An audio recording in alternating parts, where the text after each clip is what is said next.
Welcome to the Progress Texas Happy Hour.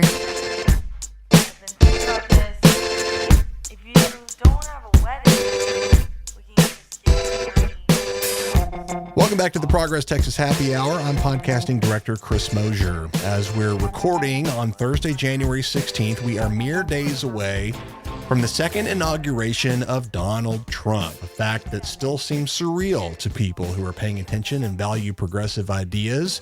There's a lot that's different in 2025 from Trump's first poorly attended inauguration back in 2017. But one thing that is the same is the resolve to resist his agenda, especially as it impacts the lives of America's women. We're proud to welcome Jen Ramos for the first time to the podcast. She is the lead organizer of the Women's March here in Austin, which is happening in just a couple of days on Saturday, the 18th of January in East Austin. And she's here to tell us all about that event. Good to see you, Jen. Yeah, good to see you, Chris. And welcome on. I'm a little surprised. Jen Ramos is a well-trafficked name in Democratic politics in Texas, and so I'm a little surprised this is your first time on. So welcome, and sorry it took so long. No, it's all good. Happy to support Progress Texas, and love the work that y'all do. But hey, the important part is that we made it here. That's right. So let's talk about, let's set the stage here for just a moment. Let's start with that idea that I mentioned. In a way, with Trump, we've done all this before, but the second go round is even more alarming, partly in that it's happening at all, and also because there's every reason to believe he's better prepared to do real damage to our democracy this second time around. Give me an idea, as you're preparing for Saturday's event, how you personally see things as different or similar to 2017 this time.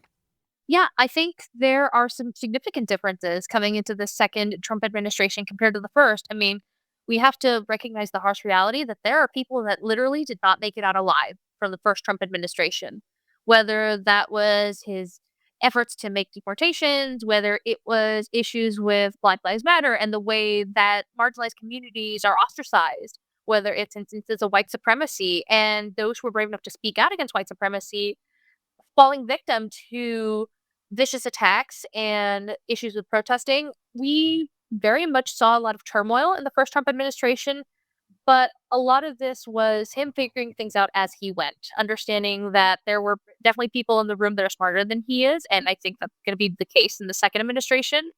But when we look at what happened, I think the other difference, especially when we look at Texas, is Texas now knows that they have an ally in Donald Trump. So the big three of the governor, lieutenant governor, and the attorney general are going to hit with a more vicious swing because they know that they have a friend in the president, which I don't necessarily knew that they knew they had the first time around. Right. So it's definitely more potent, more dangerous, and all the more reason we need to get more creative and more empowering with how we protect our people.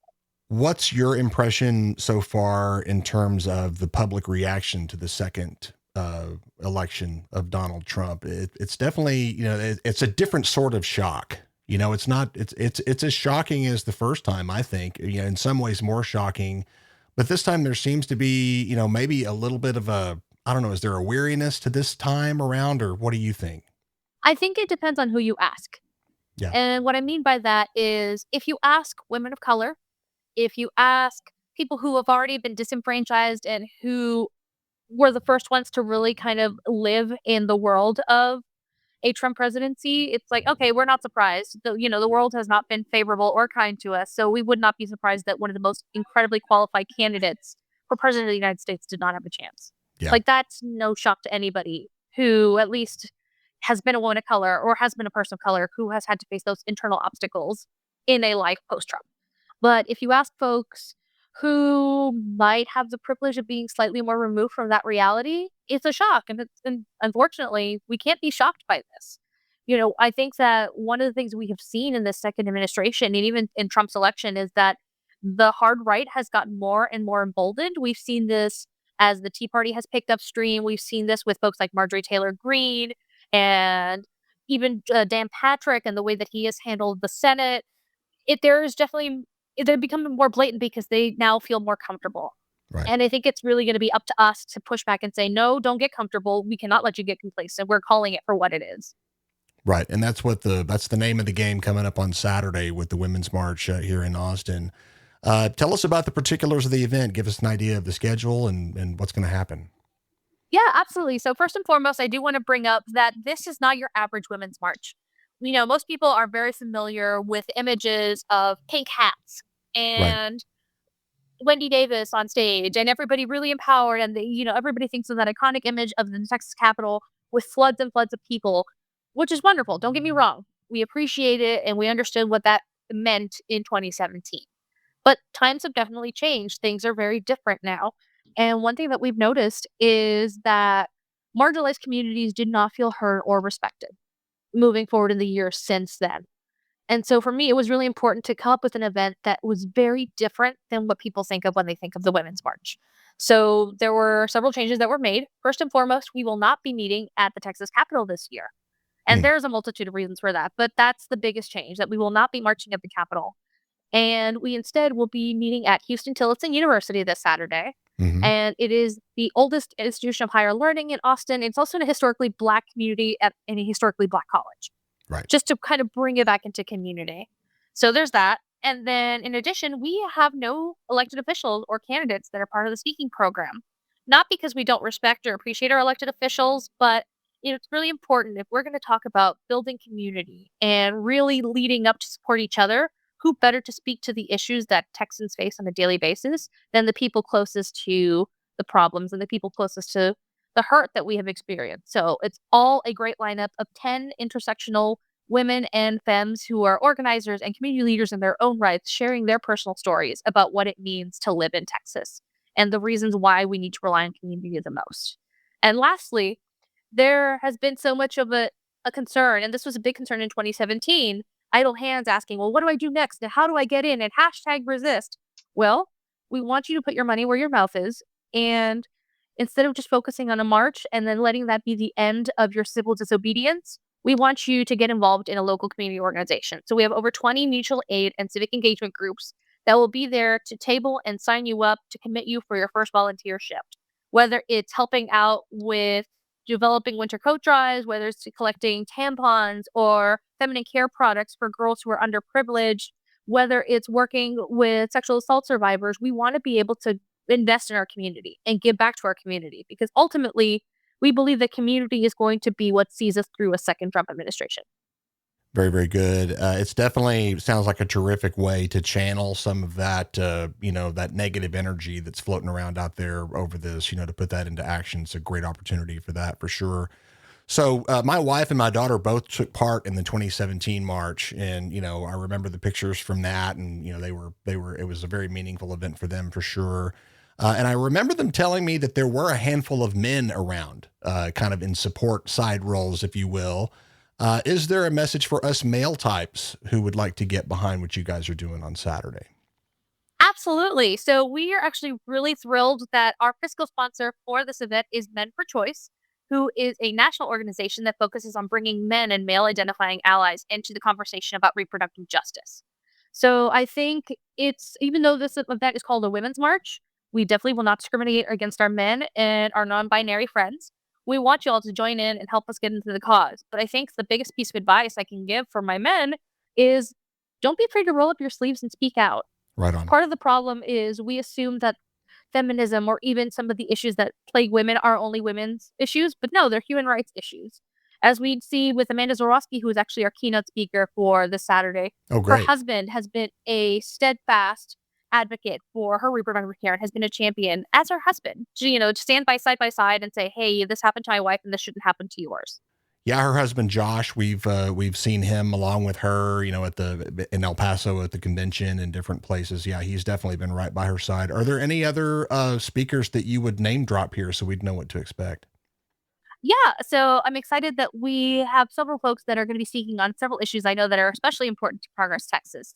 Karen Reyes, who's a member of Education Austin and a public school teacher at Austin ISD, will be one of our speakers. We're also looking to hear from Sofia Sepulveda, who represents Equality Texas. We're looking at Becky Bullard, who leads Democracy and talking about her experience as a disabled activist. We also have amazing trans performer Maxine LaQueen, who has Yeah. been at the Capitol fighting for transgender rights. And so it's going to be a great program, and they're all from the community. Sounds like a ton of fun. Give us the internet resources, information, and stuff real quick. Sure. So for all information about the march, go to www.womensmarchatx.com and be sure to RSVP as soon as possible because we'll be sending out a site map as well as a parade route and all the information that you need to know about attending this event. It's free, open to the public, and we're trying to make this as accessible and open as possible. So we're not taking no for an answer. Come on out and join us. Awesome. Lastly, as we close, Jen, of course, the session has begun. We're on, I think this is day 3 of the 89th legislative session here in Texas. I don't know if you were there for opening day or not, but do you have Unfortunately, I was. Well, that answers my next question, actually. Tell me about your impressions of opening day as compared to perhaps, prior opening days, the results of the speaker's race, which are now more clear than they were a couple of days ago. Anything else interesting about the opening of the session you'd like to share? Yeah, so something really interesting about the being at the Capitol and opening session was, typically I'm used to being at the Capitol for organized actions and speaking and testimony. So I know what it is to be a part of a civic engagement group that goes to lobby or even signs up to testify for hours and hours and hours. Well, conservatives tried to do the same thing at the Capitol. Unfortunately, it didn't work well for them. You might have heard some stories about folks walking around the Capitol wearing shirts that say "Ban Democrat Chairs." Yeah. However, here's an important part that y'all missed. They did not receive updated maps. So literally all of their maps were old and obsolete, and they were all completely lost and confused and could not go lobby in offices because they had the wrong information. So all the people that got busted wasted their time because they had no idea what they were doing. Oh my So gosh. if anybody feels like their day is ruined, just know that Democrats are better at organizing and much better at research. But that's what happens when you defund public education. Right, exactly. And of course, the great pleasure for us with Progress Texas that we're on hand was watching the confused disappointment of that bunch as the speaker's race turned out the way it did. Of course, they had been pushing for David Cook. Dustin Burrows ended up winning. What's your take on that as far as how that came out, the speaker's race? I think it just shows the commitment to two different chambers. When you look at the two chambers historically, the Senate tends to be more Stedlock and conservative, and a lot of that has to do with the way that Dan Patrick runs the chamber as lieutenant governor. But the House has historically been more moderate. They tend to work in a more bipartisan fashion. And I know that a lot of members have prided themselves this way. I think if there's anything to gain from what happened in the speaker's race, even though there was no way that we were going to come out victorious either way, we still Right. have a conservative who is not supportive of public education. So that's still going to be an uphill battle that we face in this coming session. But what it does show is that at the very least, bipartisanship and a willingness to find common ground still prevails, much to the dismay of the big three. Absolutely. It also shows that while the Democrats are in the minority and have been in the minority for a long time, we are not powerless. We are not without influence.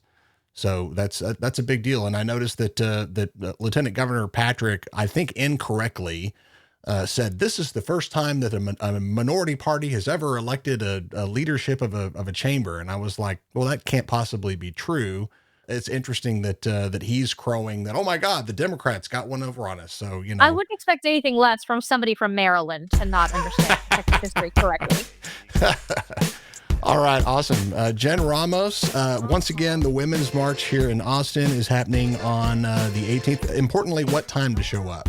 Yeah, so doors are going to open at 9 a.m. The speaking program starts at 10, and we should be finished with the speaking program no later than 11:30 or so. So if you want to come in for the march part, we'll be marching shortly after the conclusion of our speaking program. Very good, and we'll put all the appropriate links and whatnot into the show notes here. Thank you so much, Jen Ramos. Great to have you on, and we'll see you again soon. Yeah, thanks, Chris.